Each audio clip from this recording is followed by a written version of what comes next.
안녕하십니까. 앵그리 윤 선생입니다. 오늘은 6월 27일 날 발표된 정부의 부동산 종합 대책에 따른 대출 규제의 충격과 여파, 또 여기에 대한 우리의 대처 방안에 대해서 말씀드리고자 합니다. 이번 대출 규제의 핵심 내용은요. 일단 수도권의 6억 원 초과 주택담보대출을 전면 금지시켰고, 또 소유권 이전 조건부 전세대출도 금지시켰습니다. 그리고 기존 분양단지도 이제 규제 적용 대상으로 했는데 이 부분은 약간 문제가 있는 것 같긴 합니다. 시행 시점을 27일 날 발표하고 6월 28일부터 전격 시행하다 보니 이 문제가 좀 생길 여지가 있죠. 또 입주자 모집 공고 시기와 상관없이 모든 거래에 적용한다고 했습니다. 대출 규제 실행일 이전 분양받은 아파트도 모두 포함한다. 이런 어떤 문제점에 대해서는 다시 뒷부분에 한번 설명을 드리도록 하겠습니다. 결과적으로 이제 서울에 있는 아파트의 74%, 그러니까 4분의 3 정도가 영향을 받게 되는 겁니다. 왜냐하면 25% 정도는 원래 받을 수 있는 금액에서 6억을 받는다고 하더라도 매매가 가능한 아파트가 한 25% 정도 있기 때문에 그렇게 한 거고, 이걸 숫자로 계산하면 이제 서울 시내 25개 중에서 7개 구가 이런 경우에 25%에 해당되겠습니다. 영향받는 가구 수도 약 130만 가구 정도 됩니다. 그래서 평균 이제 그 대출액이 이제 감소되는 게 이제 4억 원 정도 되는데요. 이거는 이제 그 일반 25% 지역에서 맞는 말씀이고요.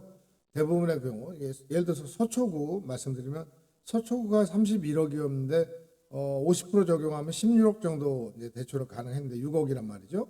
송파구도 21억이라고 보면 종전에 10억 정도 됐는데 이제 6억이니까, 또 용산구도 마찬가지로 비슷한 경우입니다. 그래서 결과적으로 보면 서초구 같은 경우에는 10억 정도, 송파, 용산 같은 경우는 거의 아마 6억 가까운 돈이 더 필요해졌습니다. 이걸 이제 반대로 보면 필요한 자금은 예를 들어서 서초구 같은 경우는 6억을 뺀 25억 정도, 용산구 같은 경우에는 한 18억 정도, 송파구 같은 경우는 15억 정도, 성동 같은 경우는 10억, 마포 같은 경우도 거의 10억 가까운 현금이 있어야 이제 아파트를 매매할 수 있다는 얘기가 되는 겁니다. 근데 이제 좀 전에도 말씀드렸습니다만, 그럼 입주 앞둔 분양단지는 어떻게 할 거냐는 거죠. 7월에 입주 당장 시작하는 잠원동의 메이플자이, 행당동, 용답동, 그다음에 11월에 입주 예정인 서초구 방배동, 청담동, 동대문 이문동, 또 12월 달에 송파 신천의 잠실 에미안 아이파크 같은 경우는 대단히 단지인데 결국 한 1만 4천여 가구가 결국은 상당히 혼란이 일어나게 생겼습니다.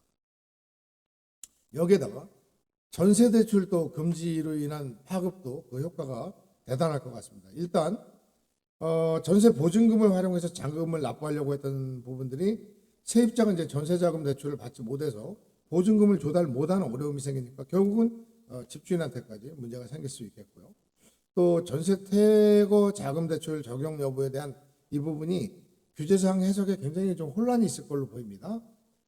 결국은 입주 계획이 없던 집주인들이 이제 대출을 받아서 실입주해야 되는 상황인데 이것도 금액이 6억밖에 안 되기 때문에 자금 계획을 전면적으로 수정할 필요가 있을 것입니다.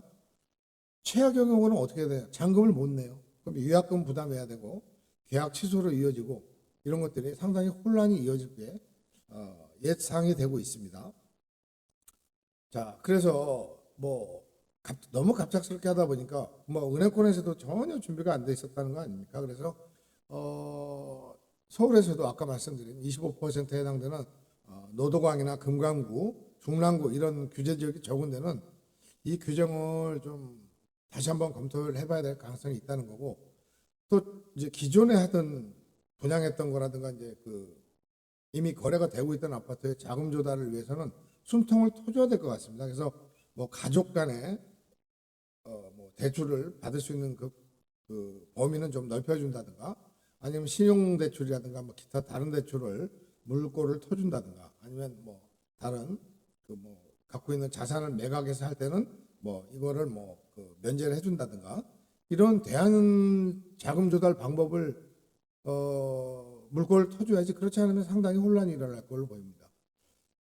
그리고 이제 분양을 받으신 분들 같은 경우에는 입주 시기를 좀 미뤄야 될 것 같습니다. 그래서 자금 마련도 또 준비해야 할 시간이 필요하고 더군다나 이제 또 이 규제라는 게 항상 규제가 나오면 후속 대책이 나오거든요.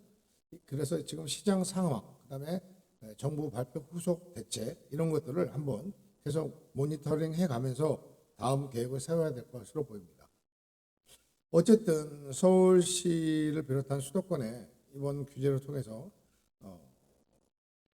폭풍과 같았던 어떤 그 영향은 좀 감소가 될 걸로 보입니다만은 여기에 따른 부작용도 뭐 상당히 혼란을 일으킬 수 있겠다 이런 생각이 듭니다. 물론 뭐 너무 시간을 많이 두고 규제를 하다 보면 또 그 대책을 마련하고 빠져나가는 사람이 있으니까 막 전면적으로 하는 것에 대해서는 뭐 어쩔 수 없는 일이다 이해가 갑니다만 여기에 따라서 피해를 보는 분들이 나오기 때문에 이 부분들에 대한 구제 대책도 반드시 포함돼야 할 것이다 이런 말씀을 드리면서 오늘 말씀을 마치도록 하겠습니다.